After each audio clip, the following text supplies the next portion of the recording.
Welcome to Lifting the Line, a construction contracting podcast. Hey Andy, we're back in the studio 2026 and you are busy. We are flat out, Ali. So tell us about the Bricklaying Summit you've got coming up. Yep, so we're hosting the National Bricklayers Summit, and I wanted to get in the studio and let all of our listeners and viewers know exactly why we're doing it. Cool, hit me. Yeah, so it's been really interesting. We're getting lots of feedback from everyone. Why do we need to have a National Bricklayers Summit? Well, there's so many issues that are happening collectively across the whole industry. So bricklaying's one industry, it's one trade, but every state functions differently. Every region functions differently. So today, what I thought we'd do is we'd have a pretty structured sort of podcast. We're going to talk about the issues that are there, why we're having the National Bricklayers Summit, why the industry stakeholders like Brick and Block Careers and the Australian Block Training Federation and major industry stakeholders like manufacturers, tool suppliers are all getting on board to support the National Bricklayers Summit because they know or they can see what's coming if we don't correct some of these issues. So we'll go over all of those issues, but if you're from a particular state, it'll be in the bar or somewhere in the show notes that if you're from WA and you don't want to listen to what's happening in New South Wales or South Australia or Victoria, you can just jump through to the Western Australia. So we want to be able to structure it like that so you can really understand these are the collective issues, but these are really the main issues while we're having a summit in your state and in your capital city. Okay, so I get that. It's a national summit. It's relevant for everyone across Australia. However, you are going to have state-specific information. And so that makes me realise too that if you work and you operate as a business in a particular state, then that's the state summit that you go to.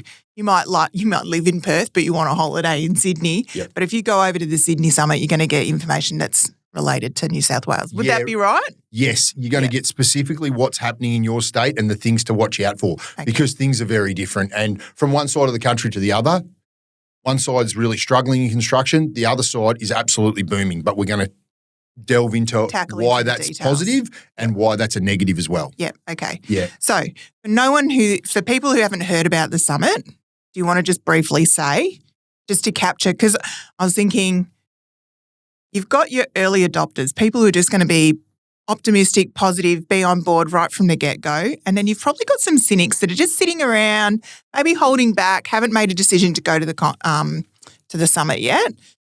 Grab those people with just a snippet of what you want to say about what. Yeah, absolutely. So the future of our industry are the younger people in our industry, right? So 50% of bricklayers in Australia are over the age of 50, right? Wow. So they're very important to our industry, but they're not the future of the industry, right? So what we want to be able to do is get everyone together and go, okay, this is how you calculate your numbers. This is how you set your break-even point financially. So you're not undercharging when you're running a bricklaying business. Yep. But we want to be able to teach you that you are running a business. You're not just a tradesman or a contractor. You're actually running a business. You're employing staff. You have an entity of itself. So that you need to be able to market it. You need to be able to get more customers coming in. You need to be able to close sales. You need to know how to do that, which you're not necessarily taught any of that at trade school. This is not about technical ability. We're not focusing on technical ability. No actual bricklaying will be happening at this summit. No actual bricklaying will be happening. We're not talking about whether you're a highly skilled tradesman or a low skilled tradesman. Yep. As such, and teaching you how to lay bricks better. It's all about how you're going to be able to survive into the future as a business owner. So bricklayers, it's specifically for bricklayers. Is there anybody else that you think would benefit by coming to this summit that's not someone who's on the tools exactly? Absolutely. Any tradesman that wants to learn how to run a better, more profitable, compliant business, they will get value out of coming to the summit. It's not necessarily bricklayer specific in that respect.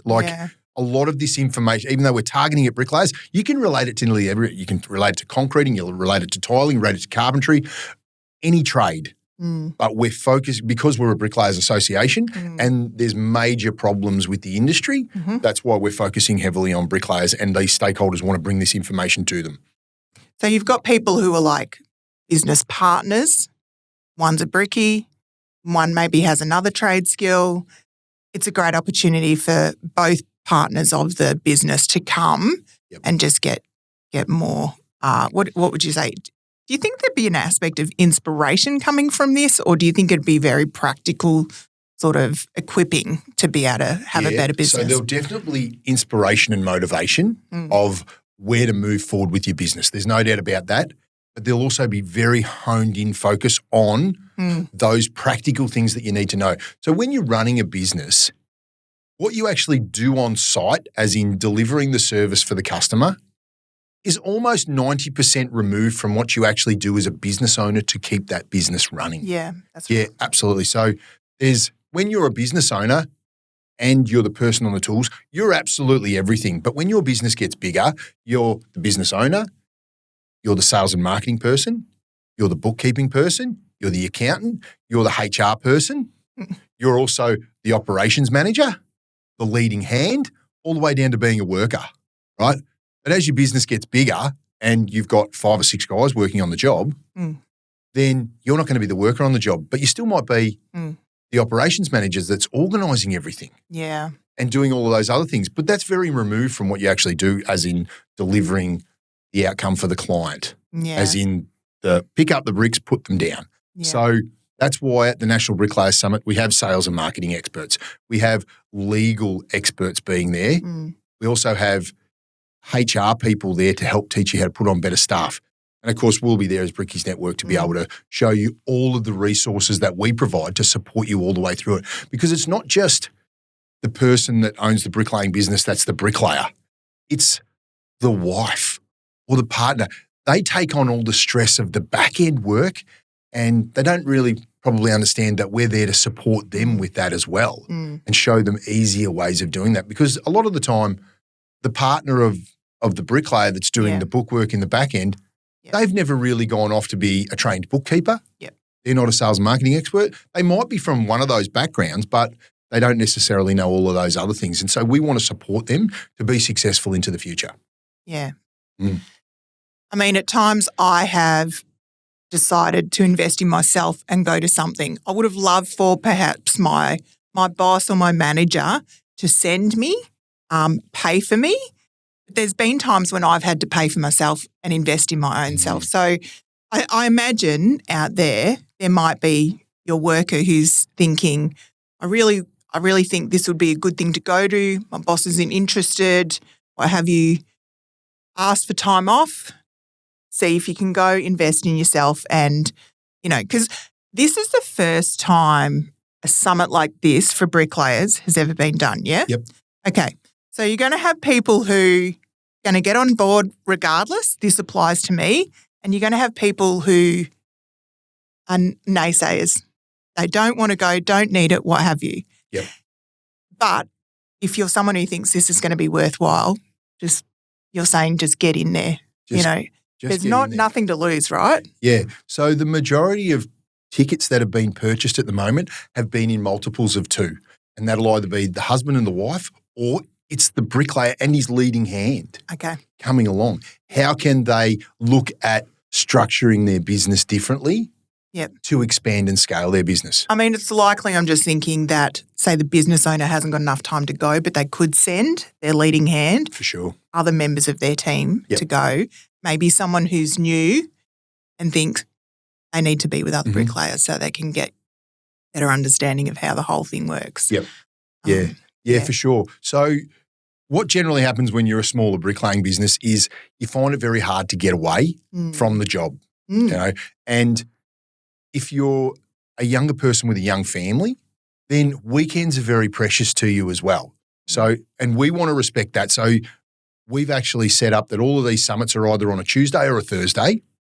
They start at 9 o'clock, so you can actually set up your workers on the job and then get away and come to the summit and spend the day learning all of the things that we're going to show you and teach you at the summit.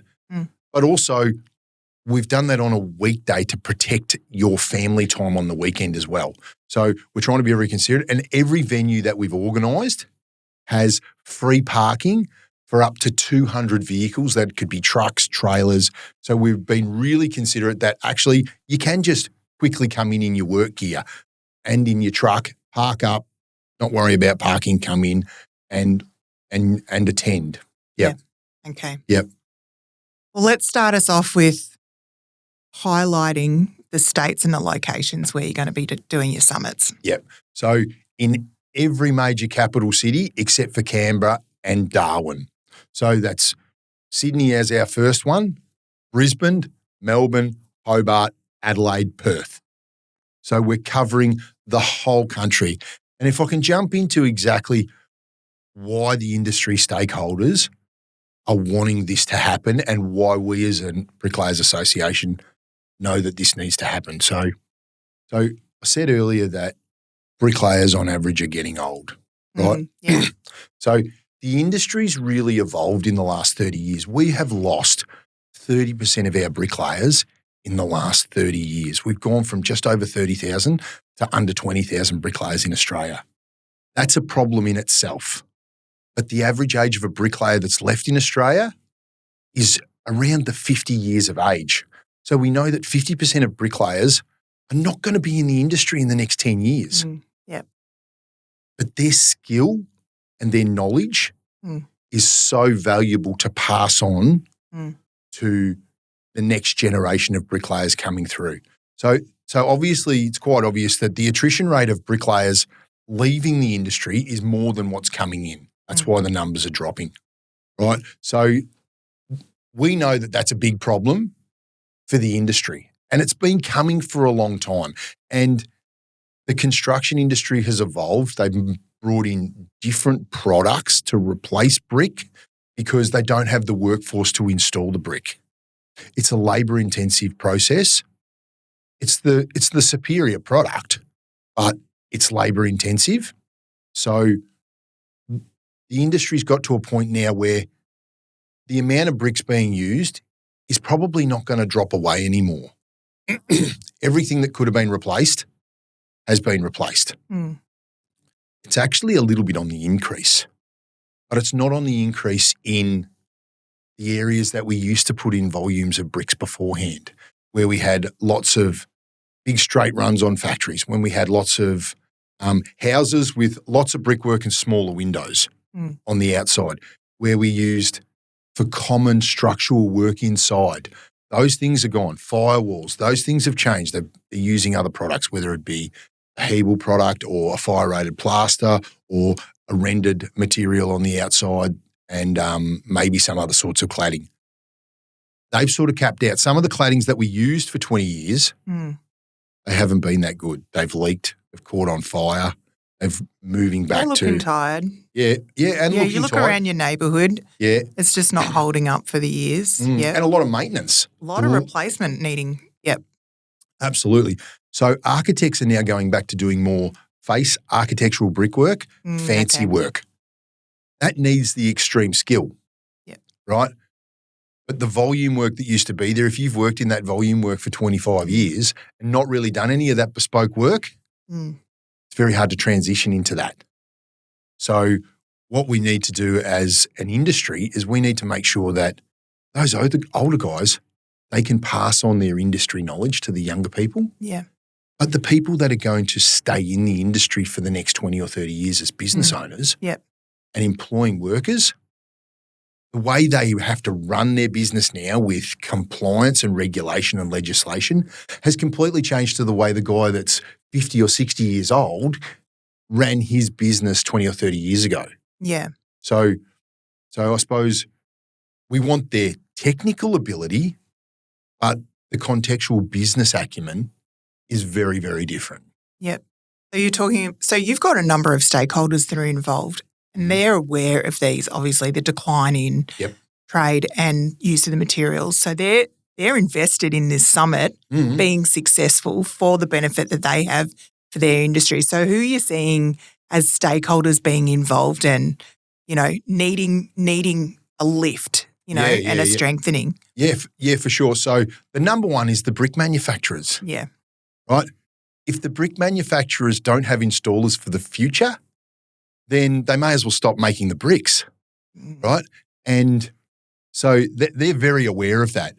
And manufacturers haven't really been very much involved with bricklaying business owners or the installers very much. They've had a little bit to do with helping with put on apprentices through the Australian Brick and Block Training Federation, but not directly with the installers and the business owners. They've always sold their bricks generally to the builder. Okay, so what you're saying too is because this increase is happening, or the market, like these trends are now, people are wanting some more architectural facing.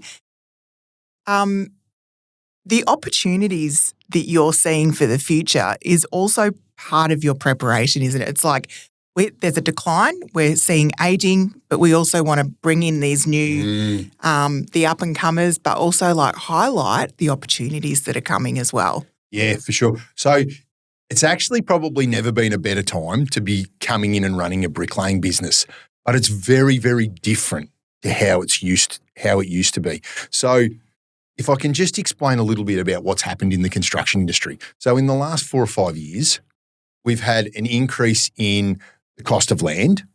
We've had an increase in the cost of building, especially in materials.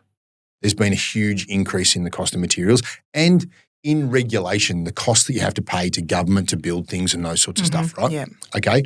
So, and labour cost has gone up because we have a skilled tradesman supply. So bricklayers are part of that. They're a skilled tradesman supply. So there's been that increase. But what hasn't increased in the construction industry is productivity. Productivity has gone down. So price of materials go up, the price of all the other things have gone up, but we haven't increased production to offset that. There's been a drop in that. So that means that the cost to do anything is just exploded, absolutely exploded. So bricklaying, a lot of bricklaying businesses have just been these 1 and 2 man guys working together, 2 or 3 people. They've been running their business and that's worked fine. But now they don't hold as much value to the builder anymore because they can't get the job done fast, right? So the smaller guys, they don't hold the value that the bigger guys do, right? But we talked about that compliance and regulation. You now have to employ your staff on wages. Could be casual wages, but they have to be on wages. We can't employ them as contractors to reduce our running costs anymore. So that means we've got payroll, we've got a lot of accounting, where we've still got to run our businesses with all of our other overheads. The overheads for a 2 and 3 man operation, let's just say, for example, they're $2,500 a week to run that operation for the overheads, not including the labour. For a 10-person operation, the running costs and the overheads might only be $3,000 or $4,000. The larger businesses, they not only have more value to the end customer because they can get the job done faster, but they have a massive advantage in that they've got these economies of scale that their overheads aren't proportionally higher compared to the amount of guys they've got working for them.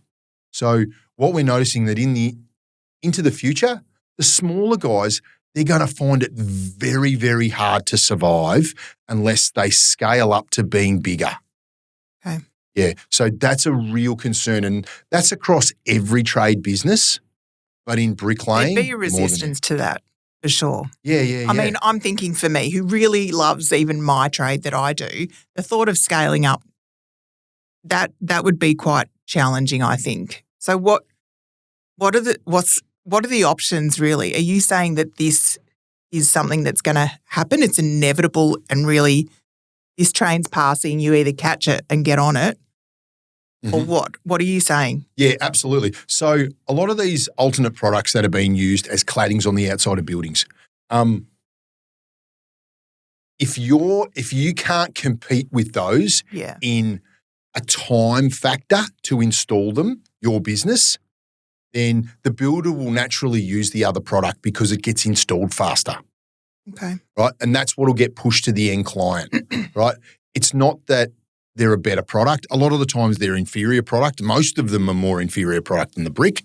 They don't have the longevity. That's the end client's knowledge might not understand or realise the end client, a lot of the time, especially when it comes to, let's just say, volume, cost-effective housing, which the majority of people that build a new home, they build within their price, and that might be a volume builder that builds a set home. Those sorts of homes, it's all about speed and built to price, right? And the bigger companies are building this anyway to on-sell it.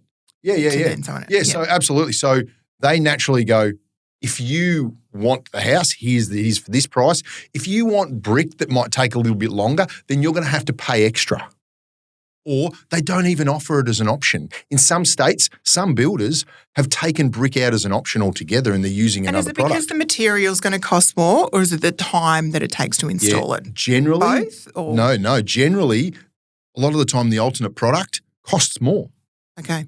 Right? Costs more, the end product at the end of it, but it gets installed faster. Okay. Right? So therefore the builder actually makes more money because they do the job over a shorter period of time. Okay, gotcha. Absolutely. And that's what's really important. And a lot of bricklayers don't understand that that's the shift that's happened in the construction industry. So you're wanting to get all the bricklayers together in one place. Yeah. You want to develop this understanding so that you can be more prepared as a business owner. So you said we're going to talk about each state and what's happening specific for the industries.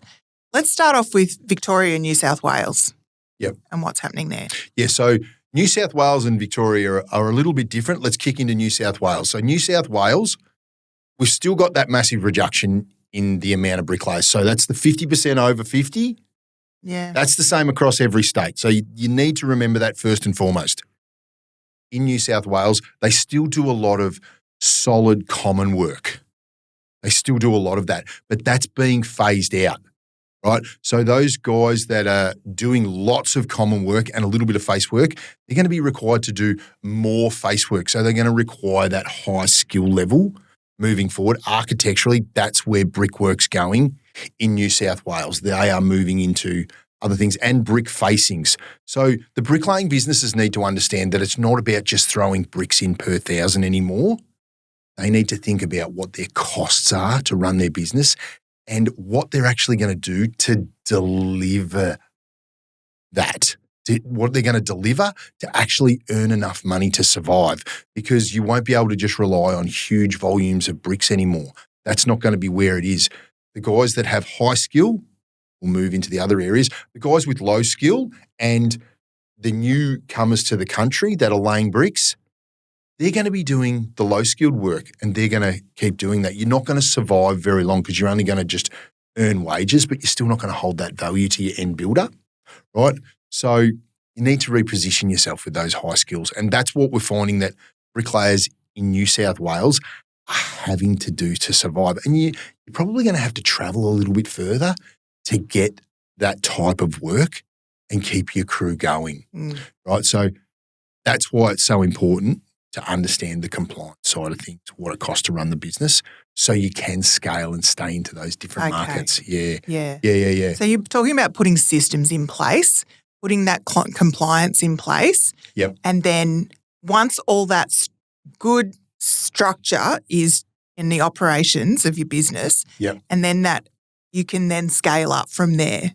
And this is really about setting businesses up so that they can scale up. Yeah, absolutely. Yeah, because there's going to be a smaller amount of bricklaying businesses with more staff. It's just inevitable. That's the way that's the way the market's so moving. Multifaceted, like you said before, when you were listing all the different, if you're the business owner, you're also this, and this. Yeah. So the multifaceted business now is a thing.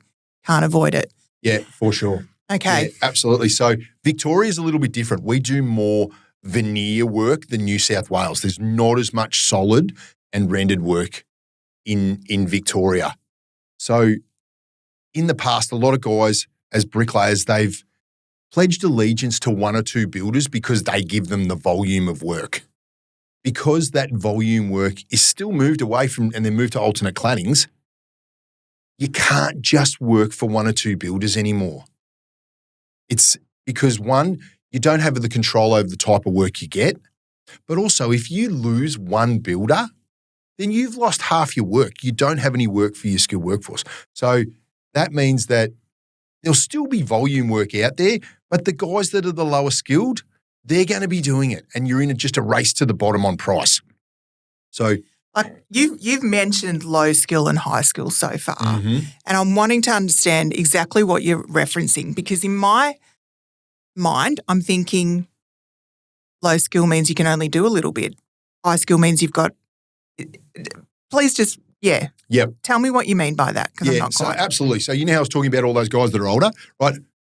30 years ago, 65% of bricklayers had done an apprenticeship, and they had worked in all of these different fields in bricklaying, whether it be from structural work to arch work to paving to stepped out work, fancy architectural stuff, all the way down to just doing volume work and throwing in lots of bricks.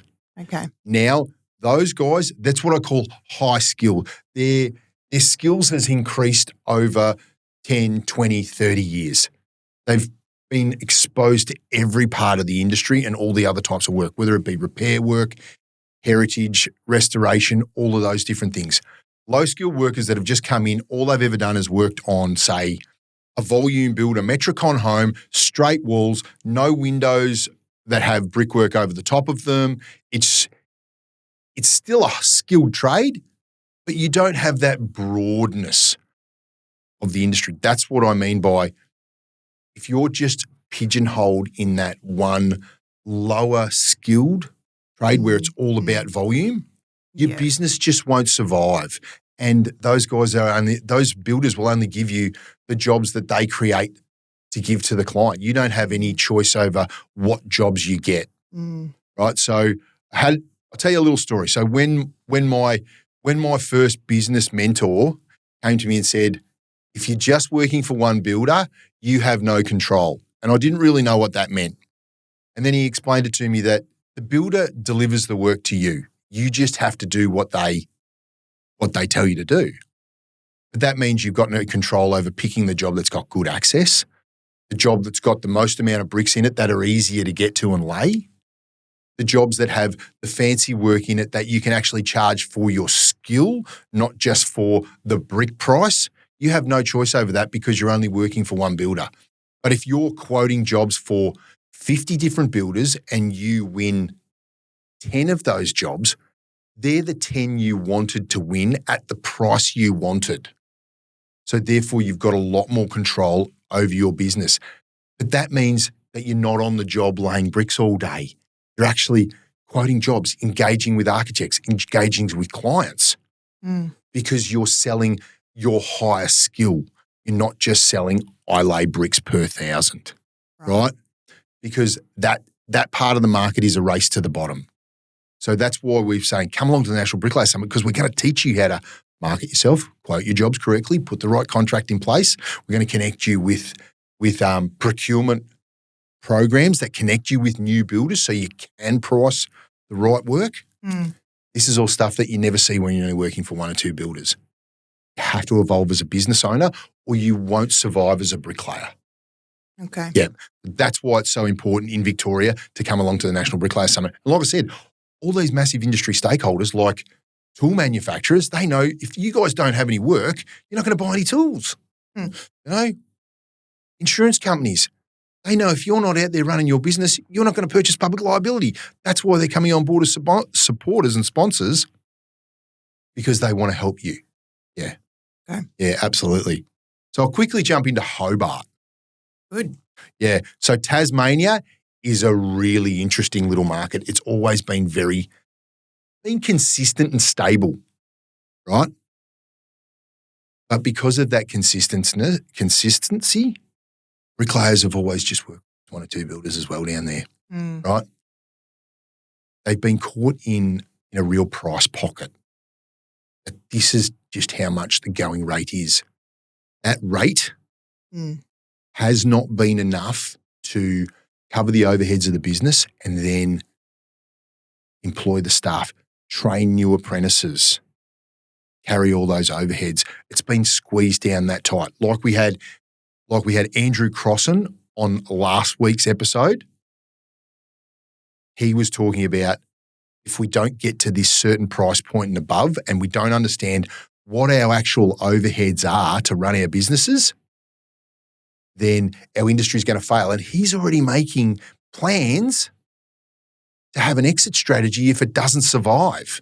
Mm. And he's probably the leader in Tasmania. I can see why this is important that you hold the summit in Tasmania and that it's Tasmanian bricklayers and business operators that are going.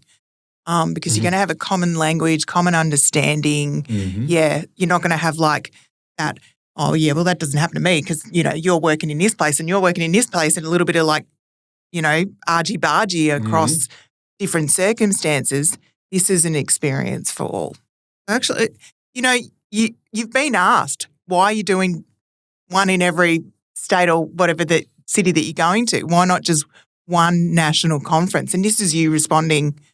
I understand now that you're responding to the unique needs within each state. Yeah. So I think that's coming across. That's easy for me to understand what it is that you're doing. Yeah, absolutely. And until we're in front of them, until we've got a room full of bricklayers, we're sitting there going, well, we get the understanding because we've spoken to some bricklayers, but you're there and going, oh, but this is another issue we're dealing with. And we go, you're right, that's an issue here. Let's talk to Andrew Douglas from FCW Lawyers to change this particular thing with your contracts so that avoids that. Yeah. Because we don't understand contracts.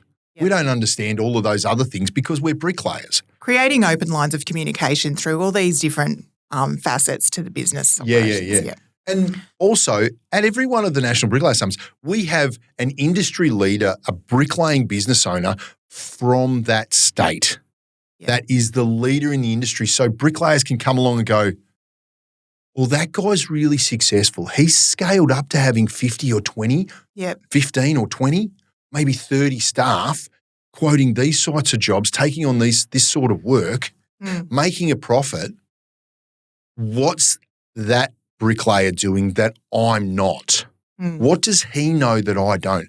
And bricklayers are notorious for not sharing information, not sharing what's working for them because there's a fear of, well, if that person knows what I know, it's they just might competition. take it. Yeah, competition, that's right. Yeah, absolutely. So it's that whole, let's look up the ladder to what the successful guys do instead of looking down and criticising the guys that aren't doing as well as us. And that's a real common trait just in human nature.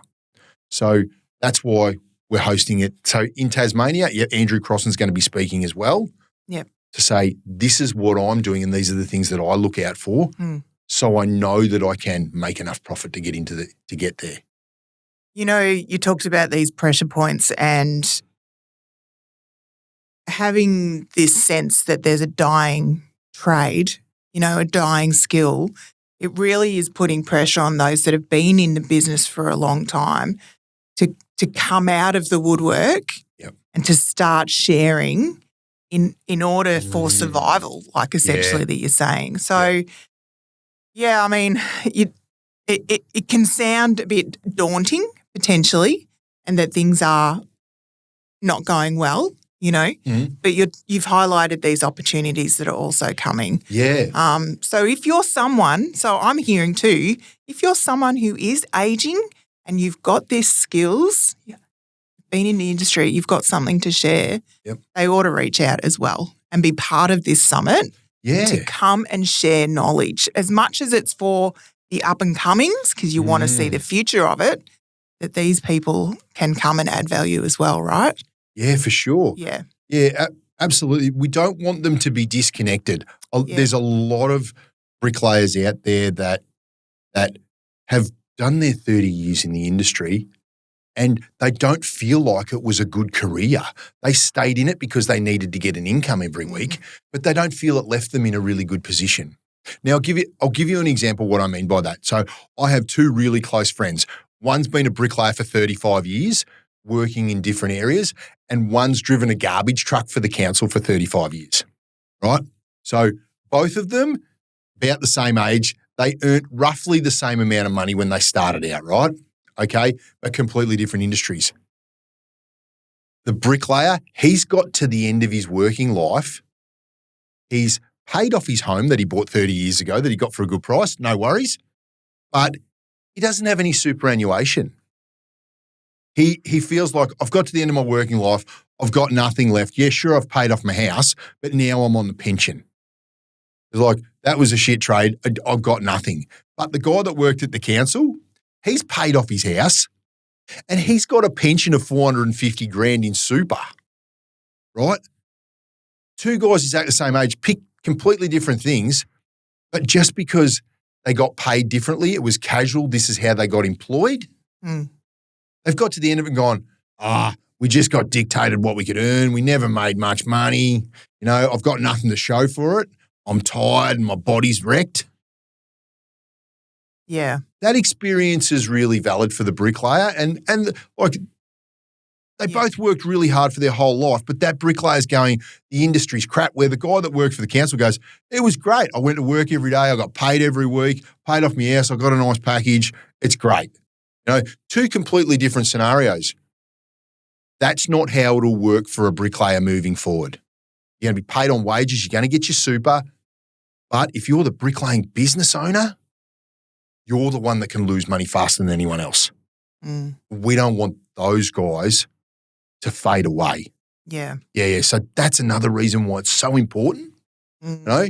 So we want those guys that, okay, that was your experience, but that horse has bolted. Come and share your industry knowledge and your technical stuff with these younger guys. Come and work for these guys. Yeah.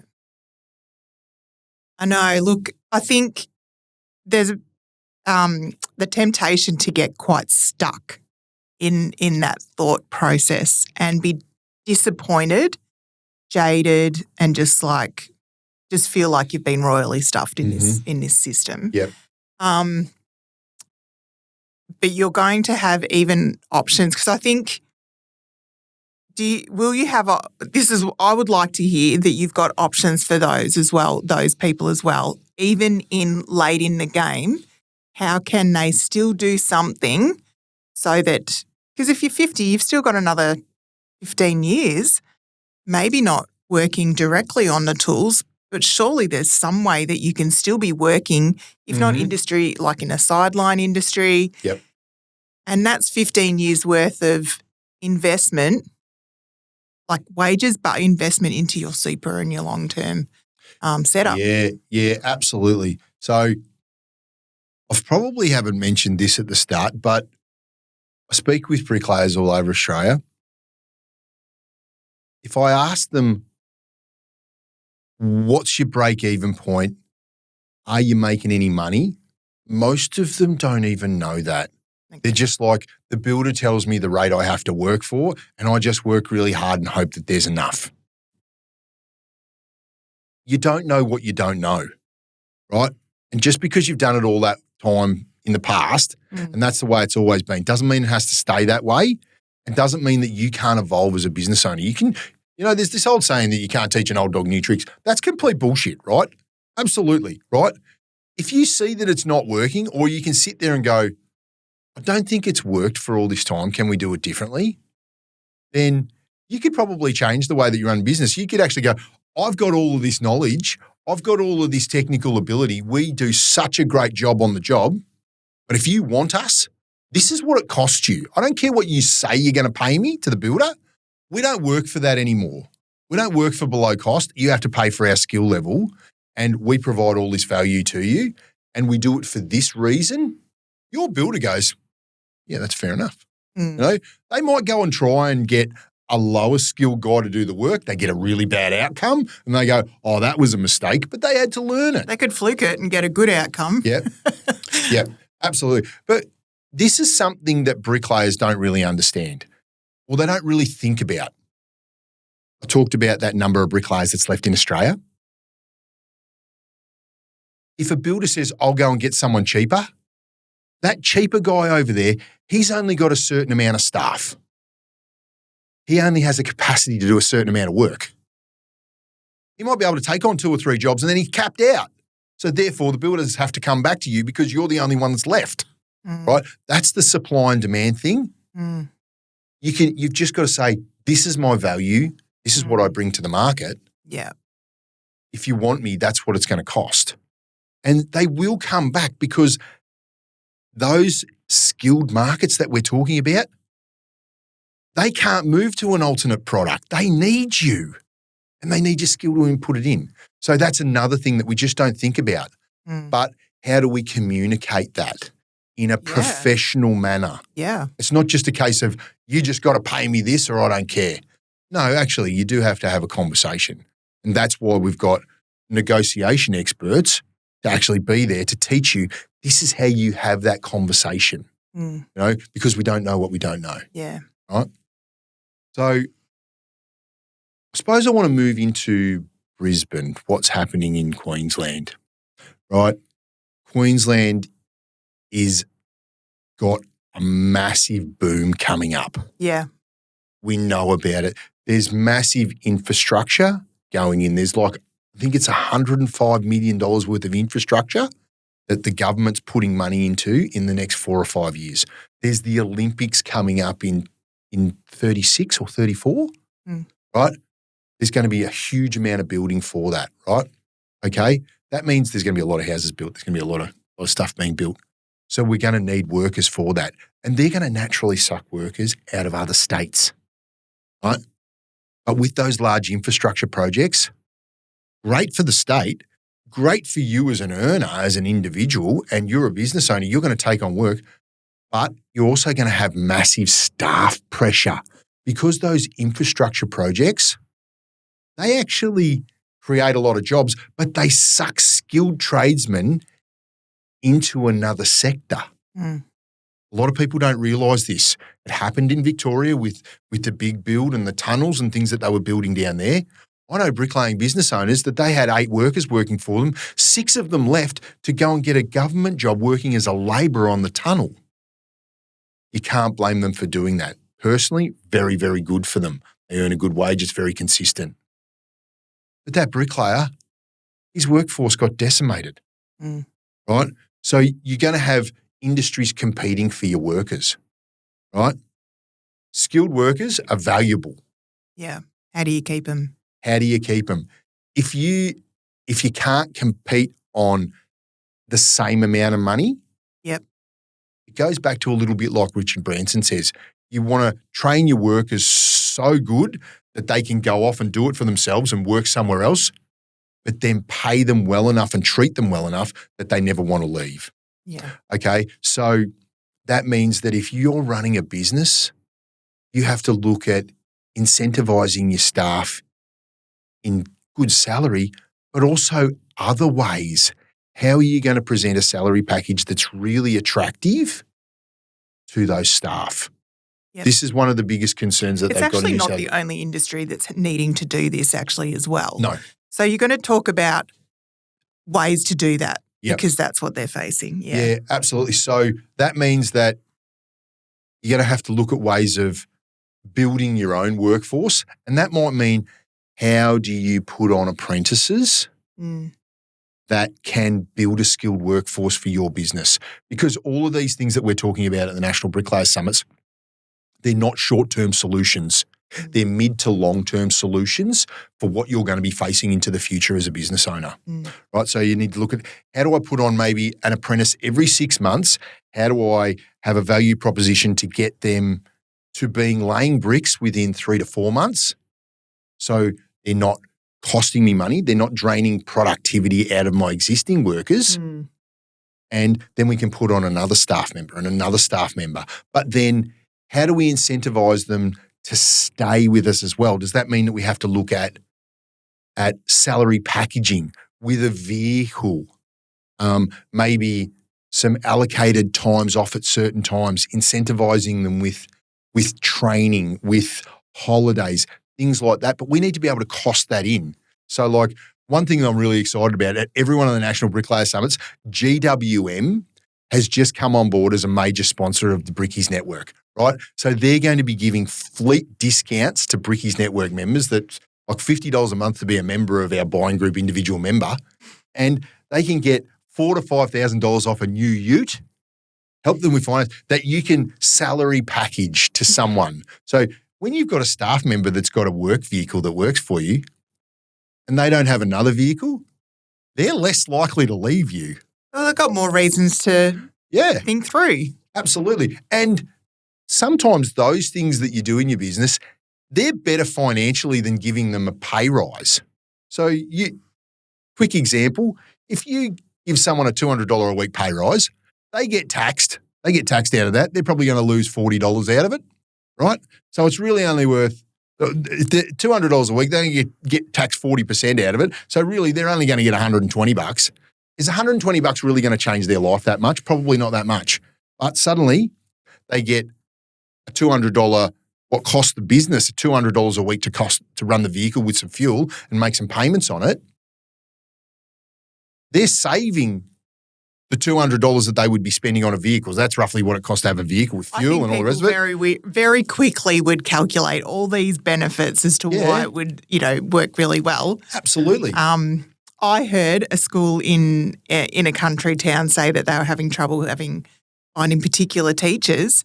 And my story was, well, I heard of another school in Melbourne that offered a car as well as, and these are new things that I'm starting to hear around the place of how people you've got to just play a little bit harder. Yeah. And it's competitive, Absolutely. So it's the business owners that evolve and change and look at doing things differently. Get creative that will succeed into the future. But those businesses can't make those decisions unless they're actually running at a profit, that they actually have good paperwork in place to be able to get finance for those things. A lot of bricklayers don't have that. Yeah. We want to teach them the systems and the procedures to be able to do that. So these are the things that we're seeing coming into the future. We're aware of them coming, but we get very focused on just what's happening for us day to day as a business owner. Yeah. Right. So that's the massive thing that's happening in Brisbane. And we're really worried about it. They're already seeing that they're sucking qualified bricklayers out of northern Queensland and some out of New South Wales. Yep. So it's already happening. But that just puts pressure on the other areas as well, right? Because you can't create skilled tradesmen overnight. Yep. That's why we need to help you, show you how to build those workforces. And we're going to show that in every state. All of these things are valuable for everyone in every state, but these are the things that we're really focusing on, why it's a big pressure point. Right. Yep. So we've done Hobart, New South Wales, Victoria, Brisbane. What's next? South Australia. Great. Right? South Australia. I love Adelaide. I love South Australia. It's the most beautiful state. Yeah. It's one of my favourite states. Yep. But it is only a small state too. It's like Tasmania. It's true. A very small state. And the way they've built over there for many, many years has been with brick and stone, a lot of rendered work, a lot of those sorts of things. But the same things happened in the volume market, that where you supplemented, you would do the face brickwork and do the stonework. You would do volume work as well. One of the major builders in South Australia has removed brick from their product line at all. Wow. They don't even use brick. They've moved to Hebel paneling and just said, we're not going to use bricks anymore because we need it to go on faster. Right? So those guys that were doing lots of volume, and I've spoken to plenty of them, they're like, we're screwed. Yeah. We don't know where to go because they have relied on those one or two builders, right? Very traditional way of running your bricklaying business. But you just can't do that anymore, right? So that market, you'll probably get a theme here that across a lot of the eastern states and across into South Australia, we're competing against different claddings, right? Yep. Like I said, it's not necessarily on a price issue, but it's on that productivity issue that the building industry is suffering from, right? We as bricklaying business owners, we could look at installing those other products, right, to supplement us. True. We could learn how to do that, but it's still in that lower quality end.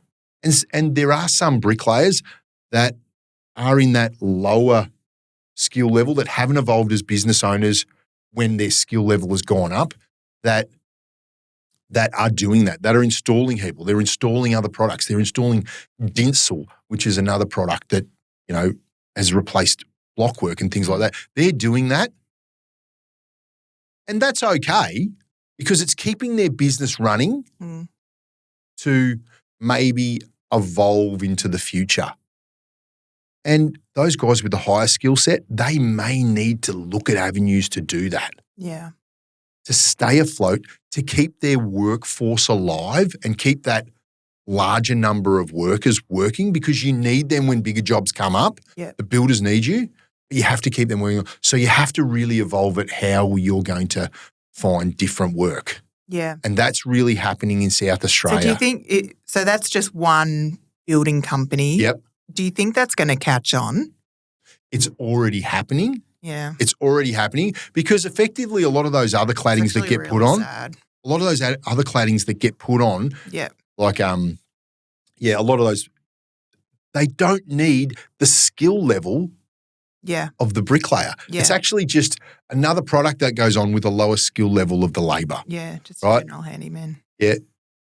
So you need to be aware of what's happening there and how you expose yourself to the market. Yep. As a business owner, because you aren't going to survive into the future without it. And like I said, the industry stakeholders, they see it happening. Yeah. You know, those higher skilled guys that have got a broad industry knowledge, they're in the box seat to just take the market by the horns. Is it likely that it's just a fad and a trend? And so if you want to survive this, essentially this dip in interest in brick, because I love brick. So, you know, and I like create all the textures, all the colours, you know, variety.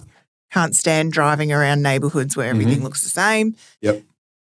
Is this a fad? And you're saying things will come back. Is there any prediction for how you see brick coming back in? Well, like I said, it's actually already slightly on the increase in some areas that have gone heavily into claddings in the past. Twig into this, don't you? Yeah. So like I said, every state runs differently and some of them are behind. Like, so what was happening in New South Wales 20 years ago is only happening in the last 5 years in South Australia. Like the way we construct things changes. Yeah. You know, and the products evolve as well. So what was used 25 years ago that was of poor quality has increased in quality. Yeah. You know? So those things have changed as well. But you have to be aware of how to survive through that time to get to the next stage. Yeah. So South Australia is a real worry, is a real worry for that more cladding coming into the volume market. Yeah. But that means the bespoke bricklayers, they're going to be more in demand. Yeah. Yep. Yeah. So, but then we step over to Western Australia.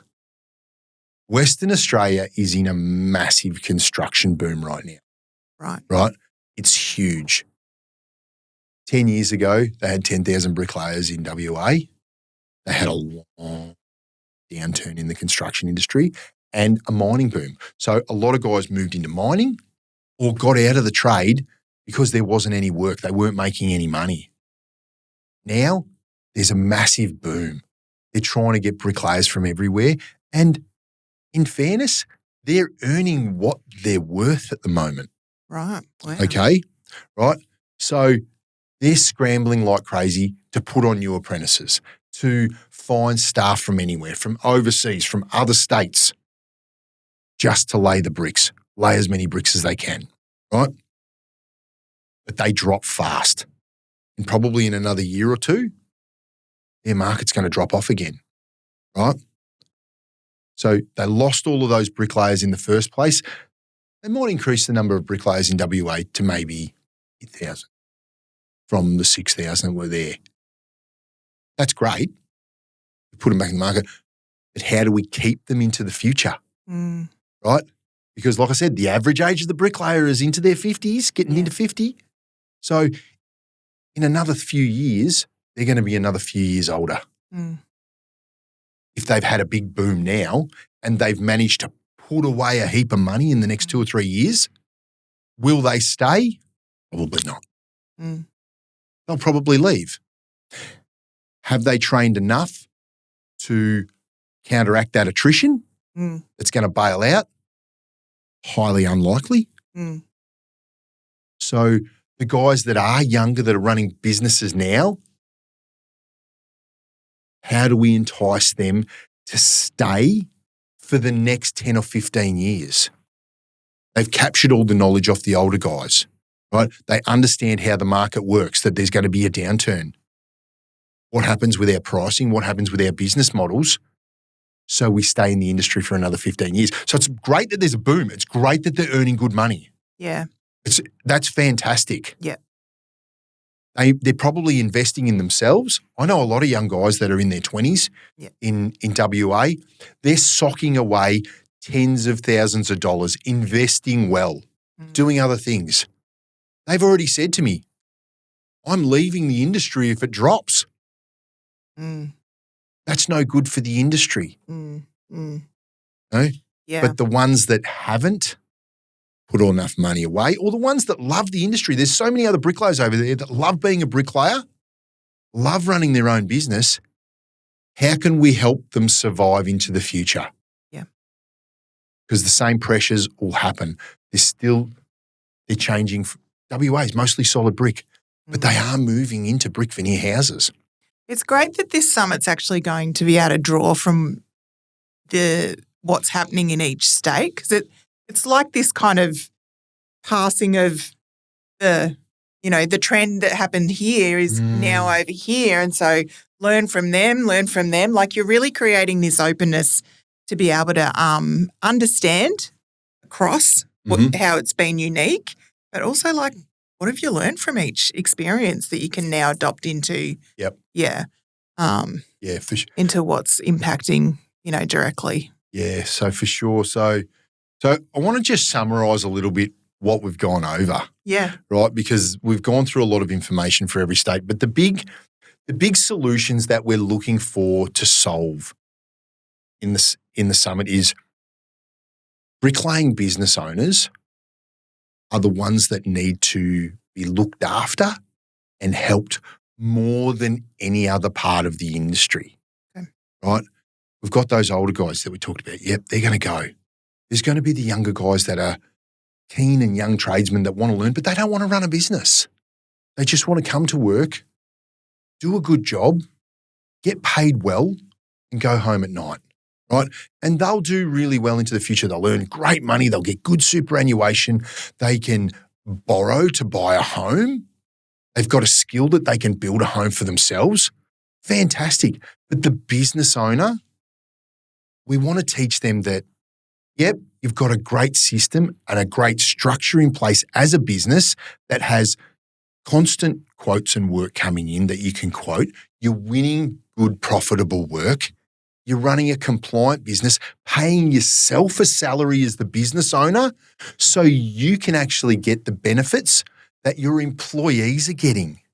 Right? But you're taking on a lot of risk and a lot of responsibility doing that. So you have a right to make a profit on top of that as well. Right? So we want to be able to support you in being able to do that, because us as an industry association, the industry stakeholders like the manufacturers, the Australian Brick and Block Training Federation, all of these other stakeholders, the tool suppliers, all of these things, they know if we don't help you as a business owner to run it compliantly and profitably, sustainably into the future, then none of them will survive, right? We all need to work together. So that's the big part of the summit. We want to teach you how to do that, but that's all stuff that we've never, ever been taught on site. You know? And everyone will do it a little bit differently, but the core thing is, how are you breaking down those numbers? How are you getting to the rate that you need? And how much do you need to earn per day, per week, per month, per year to reach that outcome as a business owner? Because you're so important to us. That's great. So, Andy, the dates are approaching. It's not far away now. Nope. Where do they get on, book, register, and make their plans to come to the summit? Yep. Great question, Ellie. Go to the Brickies Network website, click on the National Bricklayers Summit tab, select the state or the city where your summit is, and it'll take you straight to Eventbrite to purchase tickets. Okay. Yep. There's also a 20% discount code that you can just enter your details and it'll present you a discount code for 20% off your tickets. Because we just want everyone to come along. Yeah. Everyone to come along. And of course, it's not a sales event. Anyone that goes to a free seminar, Yeah. they don't realise they're the product. Yeah. Right? When you're You're going gonna to get a free seminar, you're going to get some information there, but you're going to get hammered to spend $1, $2, $3, $5 or $6,000 to another program. That's not what these events are about. No. You pay to come along. Anything of value is not free. You're going to come along, but also we are going to show you what Brickies Network does as an association. We're going to show you that for $50 a month, you're going to get open to all of these discounts through the Brickies Network buying group. But that's not what it's all about. It's about getting you in the room so you're a more successful business owner, because us as an association and every other stakeholder that's involved knows that you need to succeed so we succeed. Yep. Right? So it's all there for everyone that's involved in running a bricklaying business. That's the bricklayer, the partner, the workers, even other trades. If they come along, they will learn stuff about running their business. And the best thing about this summit, I'm so confident that this is going to help every bricklayer in Australia, that if you come along to the summit and you don't get anything of value out of it, I'll just give you your ticket price back in cash at the end of the day. I don't care about that. Whether but I want you to come along and learn and be successful. Yeah. Yeah. Sounds great, Andy. All right. Well, great to have you talking about that. And I wish you all the best with the success of the summits. Thanks, Ellie. No worries.